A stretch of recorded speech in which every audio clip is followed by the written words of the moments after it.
Imperative का बेटा negative sentence हो, इंपरेटिव में अगर निगेटिव सेंटेंस हो तो उसको कैसे पैसिव वॉइस में बदलेंगे, इसको आज हम लोग पढ़ने वाले बेटा।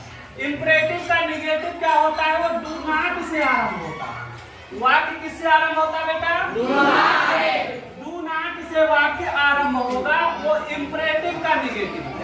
कंफ्यूज मत होना, अगर सेंटेंस इंट्रोगेटिव है, देखिए कुछ लोग कंफ्यूज हो जाएंगे कि सर जी इंट्रोगेटिव भी तो डू से आरंभ होता है, लेकिन बेटा उसमें जो डू नॉट होगा उसमें डू के बाद तुरंत नॉट होगा अगर इंपरेटिव है, और अगर वो इंट्रोगेटिव होगा तो डू के बाद कोई सब्जेक्ट होगा तब नॉट होगा। इस चीज को याद रखना, अगर इंट्रोगेटिव है सेंटेंस तो डू के बाद सब्जेक्ट होगा फिर नॉट, ठीक है। अगर वो इंपरेटिव निगेटिव है तो सीधा डू नॉट होगा, जैसे ये देखो लिखा है ना, do not do not do not, देखो डू नॉट सब में लिखा हुआ ना, ये सारे आपके इंपरेटिव निगेटिव, क्लियर। चलिए तो देख लेते हैं बेटा इसको कैसे बनाया जाएगा। तो जिसमें प्लीज नहीं लगा है, जिसमें प्लीज लगा है वो भाव बन जाएगा यू आर रिक्वेस्टेड का, किसका, यू आर रिक्वेस्टेड का। और जिसमें प्लीज नहीं लगा है, सीधा डू नॉट है, उसमें सीधा सीधा यू आर ऑर्डर्ड का भाव बनेगा, क्लियर है।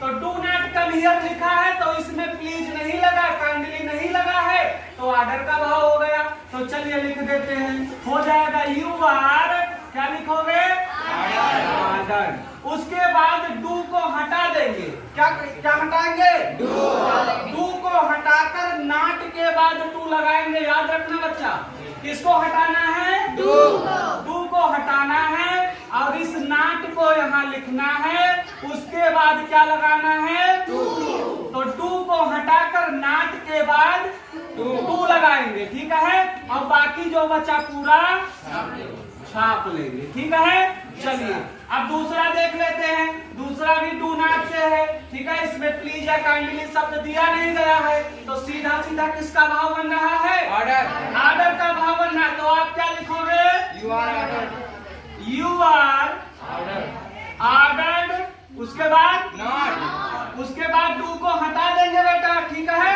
फिर क्या लिखोगे, नॉट लिख लेंगे, और नॉट के बाद क्या लगाएंगे, टू लगाएंगे।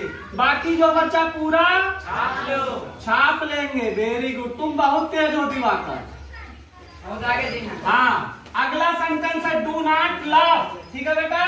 तो ये भी ऑर्डर का भाव बन रहा है, क्या लिखोगे, you are ordered, you are ordered, और डू को हटा दिया, नॉट हमने लिख लिया, और नॉट के बाद क्या लगाओगे, टू लगाओगे। क्या बचा बेटा, ला, पूरा लिख लो, फुल स्टॉप लगा, ठीक है। अब आओ इस वाले पर देखते हैं बेटा, इसमें लिखा है do not disturb me, please लगा हुआ, क्लियर है। तो जब प्लीज या काइंडली शब्द आएगा तो वो रिक्वेस्ट का भाव दे रहा है, ठीक है बेटा। प्लीज और काइंडली शब्द हट जाएगा, ठीक है। तो हमने लिख दिया यू आर रिक्वेस्टेड, क्यों, क्योंकि यहाँ प्लीज लगा हुआ है, ठीक है। तो यू आर रिक्वेस्टेड। अब अगला स्टेप हमारा है डू को हटा दो, डू को हटा दो, उसके बाद नॉट के बाद नॉट के बाद टू लगा दो, ठीक है बेटा।